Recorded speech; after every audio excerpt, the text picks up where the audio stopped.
CD&SAM podcast, episode 27, I think. That's a great number, Yankee championships. But we're here on Christmas Eve. Merry Christmas to all who celebrate. Thank you for all the support recently. We had, I think, 115 views on YouTube on the last podcast, so that's been awesome. Fire. Yeah. Happy Hanukkah too, as well as that celebrating Hanukkah. Of course. And we got another Pelicans episode. This will be the third one. Pelicans coming off back-to-back wins, including a great overtime victory last night over the Thunder. And we'll be on Spotify, Apple Podcasts, YouTube. Be sure to do all that YouTuber stuff. Let's get into it. So talking about like the Pelicans' depth, because obviously we're missing our two best players. I have kind of a question here. Do you think that we have a better bench and like better role players than the Celtics? See, that's a good question. I mean, when you have guys like Jackson Hayes and Willie Hernangomez coming off the bench and giving you double digits in points, it's hard to say no. And I think we do have better role players than the Celtics right now. I think we have the best depth in basketball, to be perfectly honest with you. Yeah, that's why I posed the question, because I think the Celtics would probably be second or they'd be first.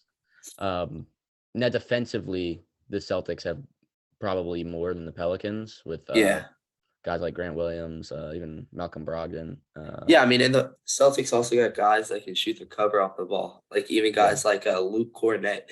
Luke Cornett, hey man, don't be you've been seeing the Luke Cornett contests. Yeah, when he jumps up like that. Hey, statistically, it's working though, so yeah, you gotta give it to him. One question I have for you is, do you think the Pelicans fall offs in the third quarter is a testament to a coaching malpractice, or just the players not really being as focused or dialed in?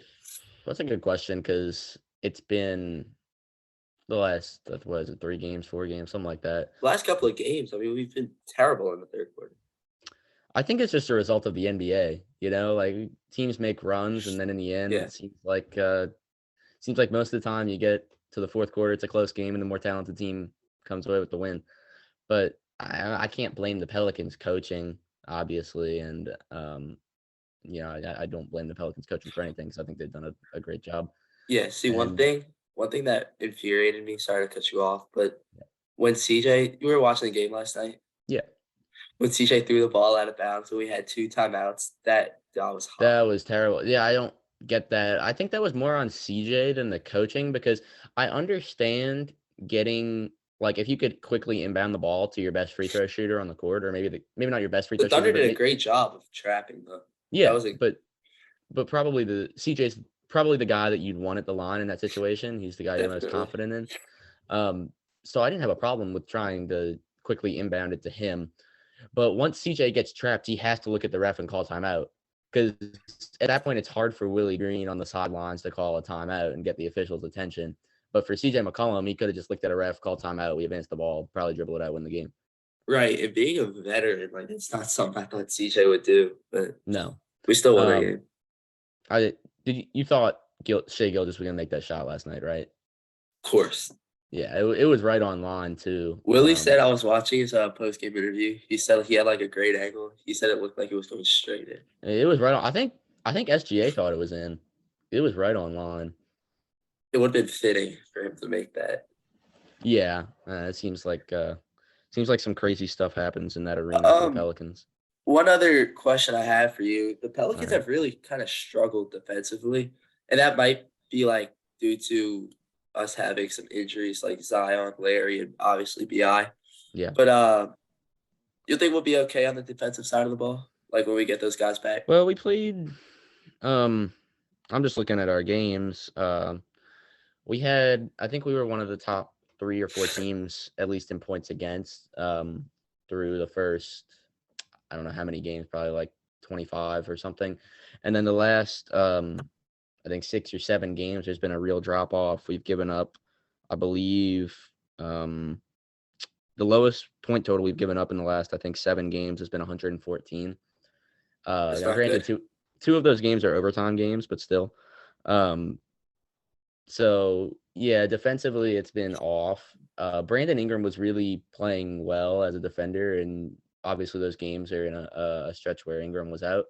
And then Zion was coming along too as a defender. Larry Nance in the last 2 games is a huge blow because I think he's one of the best defenders that we have, at least on Yeah, for bigs. sure. And so they'll get it back together.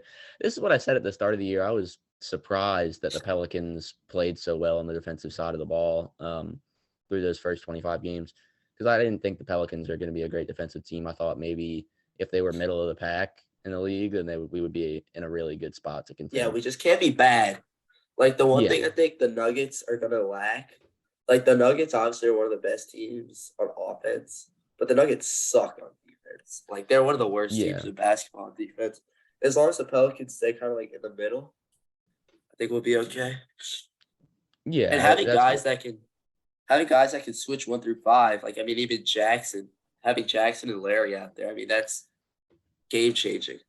Yeah, well, there were lineups last night that I think we were just switching 1 through 5. It was really easy for us late in the game. Do you think that Jackson Hayes deserves minutes after last night's game? Where does he slot in now? I was going to ask you that same question, dude. I have no idea what Jackson Hayes just like, because boosted his trade value, maybe. Like that's true. That's what I said. I was watching the game last night. I was like, man, Pacers better be watching these highlights here. Yeah.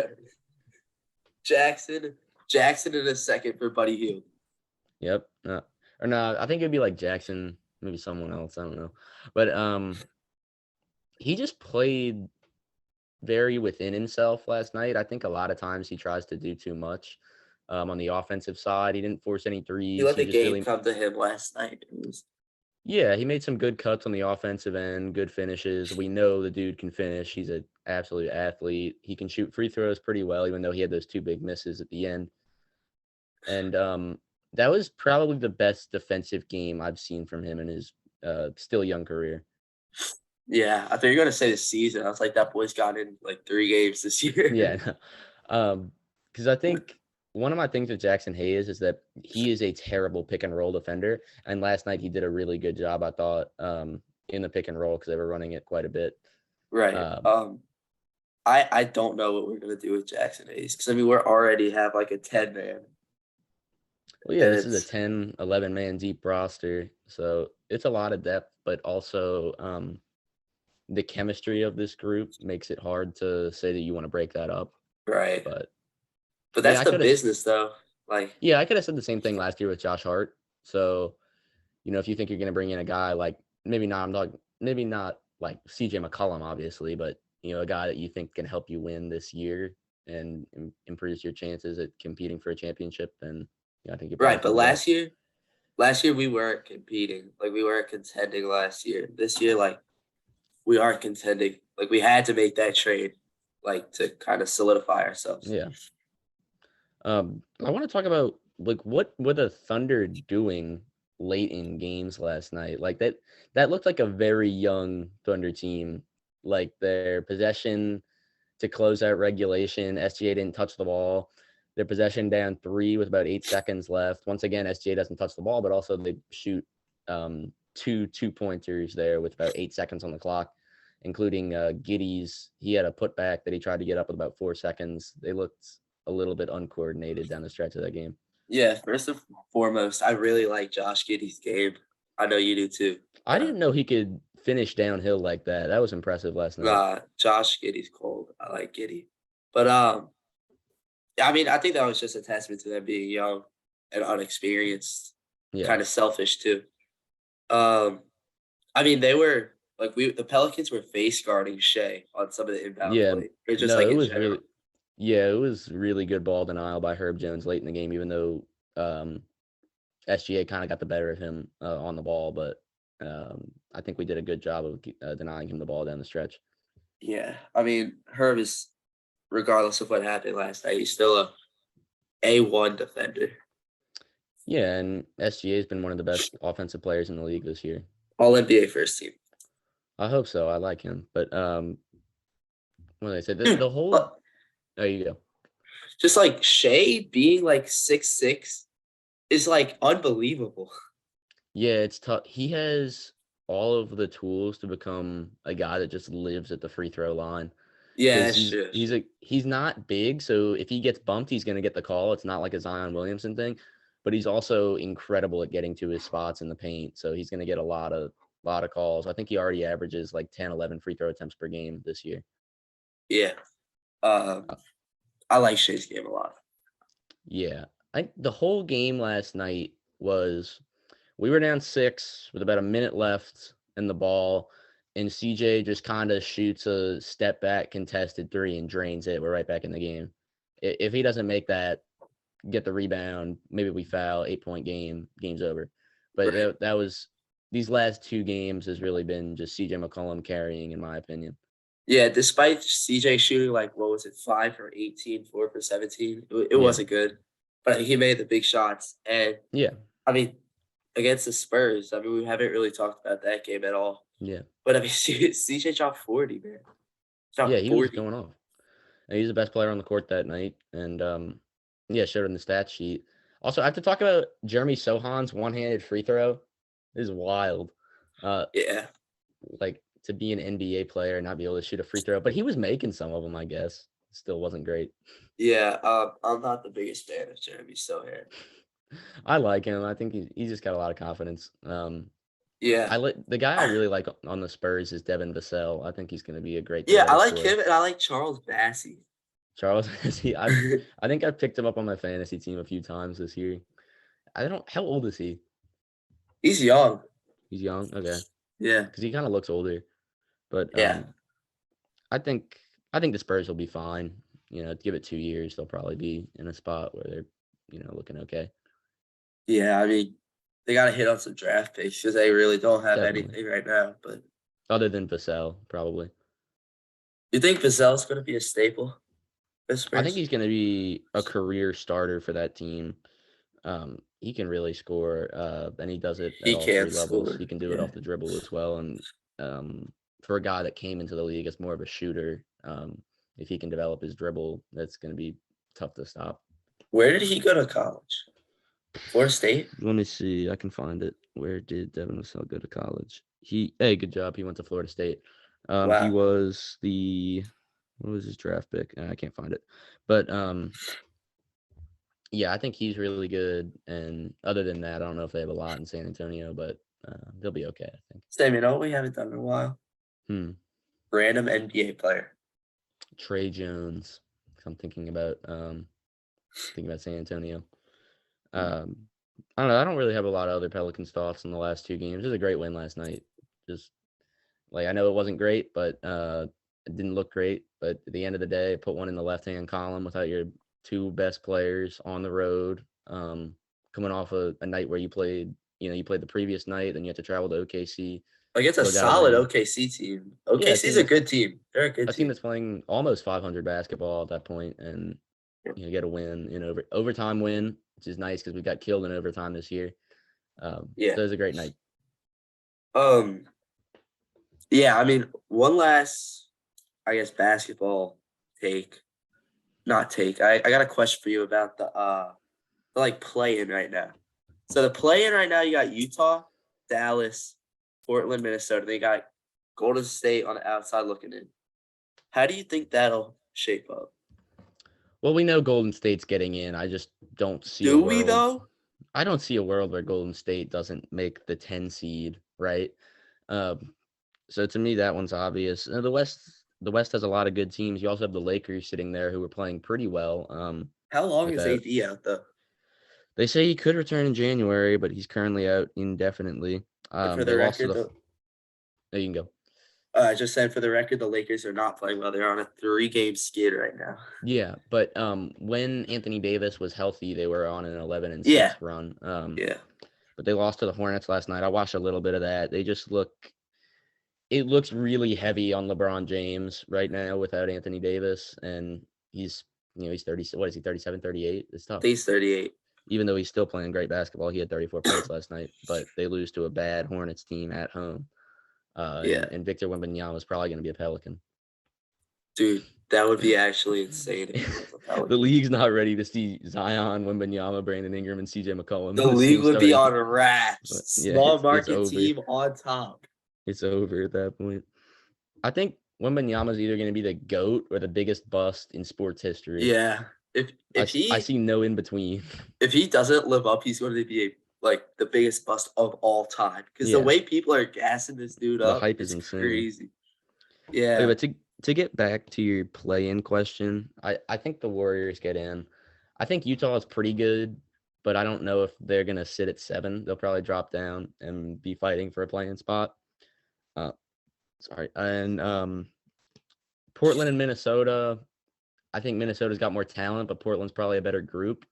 I mean, even the And Kings, like I would be hating on the Kings as usual, but I can't say anything bad about what they've been doing this year. Sabonis and De'Aaron Fox have been having probably the best years of their career. do you think one of them will be an all-star? I mean, one of them has to be an all-star. So I think truthfully both of them should be an all-star, but I don't see them giving the Kings two. Um, in my opinion, it should go to Fox because he hasn't been an all-star yet, and Sabonis has been an all-star the last 2 years. But Sabonis is also leading the league in rebounds right now. Really, he is? Yeah. So I don't know who you would give it to, but I don't think they get both. But I I think feel they like probably when you should both think of get the it. Kings, though, you think of Fox, not Sabonis. Yeah. Yeah, probably. And the real expansion of Fox's game has been his 3-point shot.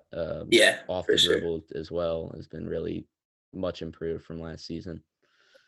Yeah. Okay, yeah, I don't really have a lot of other NBA thoughts for now. Yeah, neither do The I. West is still crazy.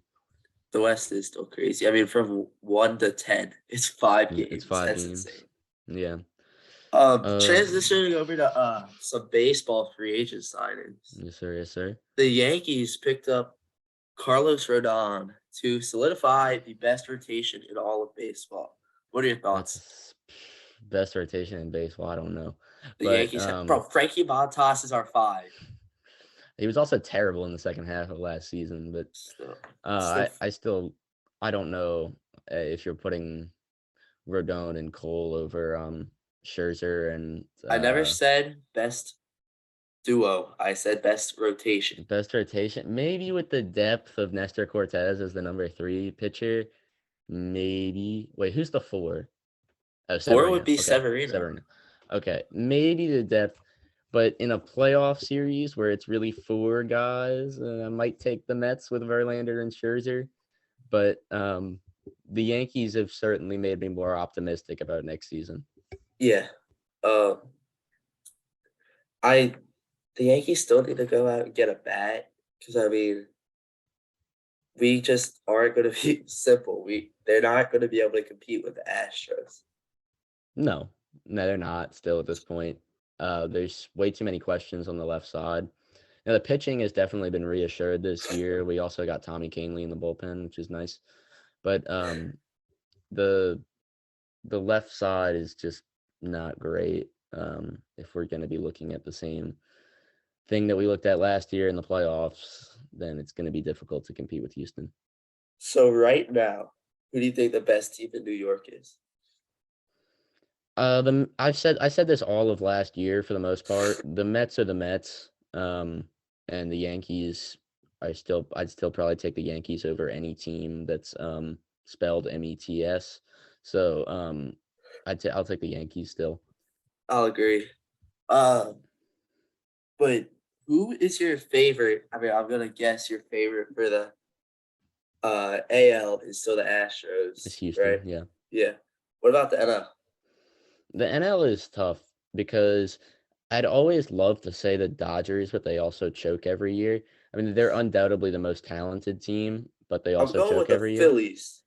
Phillies, I don't know. The Phillies are just such a power hitting team that it could either be hot and They cold, got and Trey we'll see Turner though. how it goes. That's true. Trey Turner was a huge pickup, and obviously they won the NL last year, but yeah, they still only won 87 games last year, so I'm a little bit skeptical of whether people are a little bit too high up on them. And I think I'd have to take the Braves. I think the Braves are probably the next dynasty in the MLB. They have so much young talent. They're all under contract for a really long time. So I'll take the Braves. W take. I mean, they got guys like Michael Harris. Yeah, Michael Harris, Strider, 2 of the top 3 guys in Rookie of the Year voting last year. Michael Harris actually won it in the NL. And then the NL Central is still mediocre as ever. The Cardinals should probably win it again. And yeah, The Cubs are looking decent. Shout out Cubs are T. looking okay. Shout out T. um, but yeah, I don't really have any other MLB thoughts for now. After the Yankees got swept by the Astros, I said I'm going to refrain from talking about the MLB for at least a few months. Yeah. Is there a roast today or not? Roast today. I don't know. Nothing really big has happened.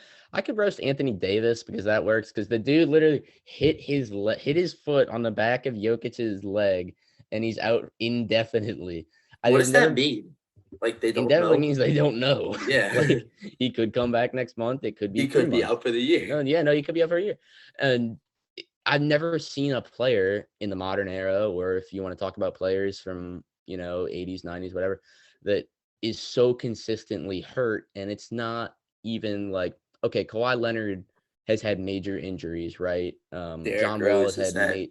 John Wall has had major injuries. Derrick Rose has had major injuries. But Anthony Davis gets about 4 different injuries a year. Like, it is so baffling how It's many bizarre. times he gets hurt in a single season. And he doesn't play a lot of games. Like, he plays maybe 40 games a year. And he gets hurt probably once every 5 games. Being a biased Pelicans fan, Yeah. I am not complaining. Anthony Davis is out. That's Yeah. being selfish, though. As someone that But wants the Lakers to lose, it's not me yeah, saying I want Anthony Davis to be hurt. I'm saying I want right, I yeah. want the Lakers to lose. But from a basketball perspective, dude, Anthony Davis is like a great talent, and He's amazing. he just hasn't showed it. Well, I think he has. He just doesn't play. No, I should have said that. Yeah. He has showed it, but like not at the quantity I would like. Yeah, when he's played this year, he's been a top 5 player in the league. That's what I'm saying. When they were running, like I said, when they were running things through him, because they made that adjustment when they were down at 2-10. I think they were 11-6, which would put him at pace to be a top 5 seed in the West. But with him out, it's too much for the Lakers to overcome. Yeah. I don't have a big roast for today, I guess, but I'll have more soon, that's right. I'm sure. I mean, yeah, I kind of want Anthony Davis to get healthy though. No, I mean, I'm not gonna say that I want him to be hurt, but I also because I don't believe in that. But right. I don't necessarily need him to be balling the way he was before he got hurt. Like, as much as we hate Anthony Davis, he's still like he won us a playoff series. No, I don't have anything against Anthony Davis wanting to leave. Like, the dude was here for like 6 seasons, 7 seasons, and we never It was gave 8. him 8, something like that. Well, we never gave him a team to really contend.